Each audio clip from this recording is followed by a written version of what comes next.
Olá, hoje a gente vai fazer uma exploração bem a fundo nas raízes de um som que, nossa, definiu e ainda define muitas pistas de dança, a house music. Exatamente. É interessante ver como o material que a gente analisou coloca a house como essa base, né? Quase um grande guarda-chuva para muitos outros estilos de música eletrônica que a gente ouve por aí. Pois é.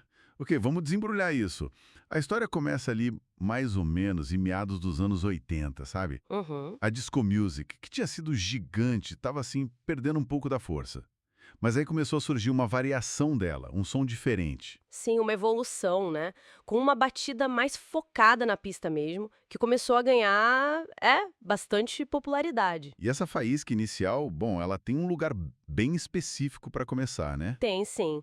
Geograficamente, a gente está falando de Chicago, nos Estados Unidos, e mais especificamente de um clube chamado The Warehouse. Ah, o famoso warehouse. Esse mesmo. E lá tinha uma figura-chave, o DJ Frank Knuckles. Não é à toa que ele ficou conhecido como o poderoso chefão do house, né? Faz todo sentido. Porque ele não só tocava disco, ele pegava as músicas, reeditava, sabe? Estendia as batidas, colocava a bateria eletrônica por cima. Ele estava, na prática, criando algo novo ali ao vivo. Nossa, que demais. Então ele era mesmo o padrinho do negócio.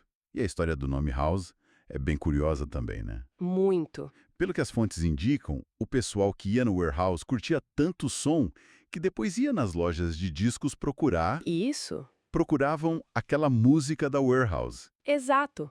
E de tanto pedirem pela música da warehouse, o termo foi encurtando, encurtando, E virou só house music. Simples assim. Bem orgânico, né? totalmente. O que é fascinante aqui é quando a gente olha para os elementos musicais que estavam nascendo ali. Sim, a receita do bolo, digamos assim. Isso. As fontes detalham bem. A espinha dorsal era a batida 4x4 da bateria eletrônica. Aquele bumbo constante, sabe? Tum, tum, tum, tum. Aquele que te pega e não solta mais na pista. Exatamente, numa sequência contínua. Aí junto vinha o com na linha de baixo bem presente, bem definida, muitas vezes com acordes de piano bem marcantes também. E os vocais, né? Isso é importante. Ah, crucial, especialmente nos primórdios.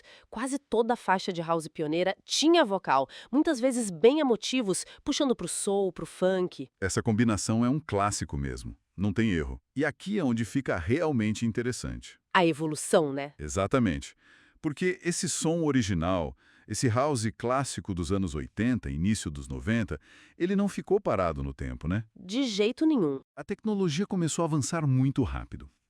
Sintetizadores ficaram mais baratos, samplers mais potentes, surgiram softwares de produção. E os produtores, claro, abraçaram tudo isso. Começaram a experimentar muito mais. Trazendo novos timbres, texturas diferentes, e a qualidade da produção em si, né, deu um salto gigantesco. E essa evolução tecnológica foi, assim, o grande motor para a diversificação do som. Deixou de ser só house music e pronto. Começaram a surgir os filhotes. Exato, começaram a brotar vários galhos dessa árvore. O techno, por exemplo, pegou a estrutura 4x4, mas levou para um lado mais minimalista, industrial, talvez. Muitas vezes mais rápido, mais instrumental. Isso, talvez facilitado por esses novos equipamentos que permitiam criar sons mais sintéticos, né? E daí veio o Deep House, mais atmosférico, melódico. O Progressive House, com aquelas construções longas. O Tech House, que já mistura elementos do techno com o house. E tantos outros, né? Trance. Essa variedade de sabores, digamos assim, ajudou o house a explodir no mundo todo. Cada lugar foi dando o seu toque. E o mais legal é que essa história não parou, né? O cenário hoje, pelo que o material mostra, é bem rico. Com certeza. Tem produtores que ainda estão lá, super dedicados a recriar aquele som puro do house original. Mesma pegada, elementos clássicos, só que, claro, com a qualidade de produção de hoje. Uhum. E, ao mesmo tempo, tem uma galera que continua empurrando os limites, sabe? Misturando com outros gêneros, experimentando com as novas tecnologias que aparecem.